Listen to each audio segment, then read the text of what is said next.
Hello students, welcome back to my channel as मोदट myself Anup Rajput. तो आपकी तैयारी कैसी चल रही है? बढ़िया, मस्त, एकदम झक्कास। तो बच्चों, आज से हम लोग इलेक्ट्रिसिटी चैप्टर या फिजिक्स के हर एक चैप्टर, चाहे वो एचएससी बोर्ड हो चाहे वो सीबीएसई बोर्ड हो, हम लगाने वाले हैं एक इंपॉर्टेंट क्वेश्चन जो आपके बोर्ड एग्जाम में आ सकते हैं। ठीक है, तो आज से हम लोग फिजिक्स का सभी वो न्यूमेरिकल, सभी चैप्टर के हम लोग इंपॉर्टेंट न्यूमेरिकल सॉल्व करेंगे जो आपके बोर्ड एग्जाम में आने वाले हैं। तो चलिए आज से सीरीज को हम लोग तैयार करते हैं। तो ये हमारा है सेट t इक्वल टू 0, यानी आज से हम लोग यहाँ पे सीरीज का स्टार्टिंग करने वाले हैं। तो चलिए पहला क्वेश्चन आपके सामने ये है, keeping the potential difference constant, यानी आपका पोटेंशियल डिफरेंस क्या है? कांस्टेंट है। देन आपका क्या कह रहा है? The resistance of the circuit is half. Then क्या कह रहा है? जो रेजिस्टेंस है सर्किट का उसको हाफ किया जा रहा है, तो करंट कितना होगा आपसे ये पूछा जा रहा है। Option A B C D आपके सामने दिख रहा है यहाँ पे। अगर आपको आ रहा है तो वीडियो को पॉज कीजिए और खुद सॉल्व करिएगा। ठीक है, आइए हम सॉल्व करते हैं इस क्वेश्चन को। ठीक है, तो बच्चों हम चाहते तो इसको 10 सेकंड में इस क्वेश्चन को सॉल्व कर सकते हैं, बट थोड़ा सा मैं आपको मेथड से बता देता हूं। ठीक है, लेट कर लीजिए, पहले आपके पास क्या रहा होगा? एक सर्किट रहा होगा, उसमें रेजिस्टेंस R रहा होगा। ठीक है, और आपके पास इसमें एक बैटरी लगाई गई है।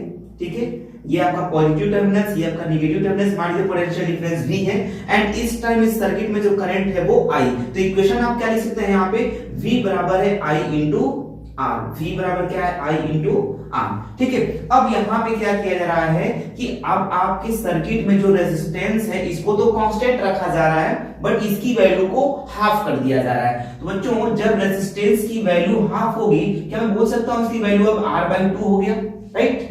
एंड बोला गया है क्वेश्चंस में कि आपका जो पोटेंशियल डिफरेंस है वो अभी भी उतना ही है, कांस्टेंट है। यानी यहां V वोल्ट था तो यहां भी कितना है? V वोल्ट होगा। अब आपको पता है जब रेजिस्टेंस जो होता है चेंज होगा तो करंट पे इफेक्ट पड़ेगा ही पड़ेगा यहाँ पे।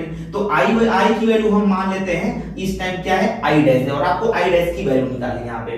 तो यहाँ पे हम इक्वेशन यूज करेंगे बाय यूजिंग ओम्स लॉ। ठीक है, बाय यूजिंग ओम्स लॉ। अगर हम ओम्स लॉ को यूज करें तो V बराबर होता है I इंटू R। मुझे क्या निकालना है? I डैश निकालना है यहाँ पे।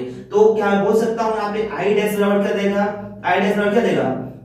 I डैश बराबर V बाय क्या देगा यहाँ पे? V बाय कितना देगा आपका? R हो जाएगा। V बाय क्या देगा आपका?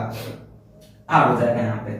ठीक है, तो आपको सीधे सीधे दिख रहा है ये चीज तो कांस्टेंट आपकी है। ये जो पोटेंशियल डिफरेंस ये क्या है? कांस्टेंट है। यानी मैं यहां से ये बोल सकता हूं कि जो करंट होता है, यानी जो I डैश है, यानी जो करंट है वो इनवर्सली प्रोपोर्शनल है रेजिस्टेंस के। सही बात है ना? बोलिए, क्योंकि V की वैल्यू क्या है क्वेश्चन में? कांस्टेंट है यहाँ पे। तो आपका जो करंट हो गया वो इनवर्सली प्रोपोर्शनल हो गया रेजिस्टेंस के। मतलब यहाँ पे कि I dash is equal to, I dash is directly proportional to 1 by, अब R की वैल्यू कितना दिया गया क्वेश्चन में आपका? R/2 किया गया है। 2 डिवाइड में ऊपर क्या जाएगा? मल्टीप्लाई में, यानी जो I डैश की वैल्यू हो जाएगी वो क्या देगा? 2 टाइम्स, यानी जो 2 टाइम्स हो जाएगा, ये 2 टाइम्स क्या जाएगा? करंट बढ़ जाएगा। यानी जब रेजिस्टेंस हाफ होगा तो करंट की जो वैल्यू होगी वो डबल हो जाएगी यहाँ पे। यानी ऑप्शन नंबर यहाँ पे डी इज करेक्ट आंसर। ठीक है, आई होप आपको समझ में आ गया होगा। मिलते हैं नेक्स्ट क्वेश्चन में। Bye bye.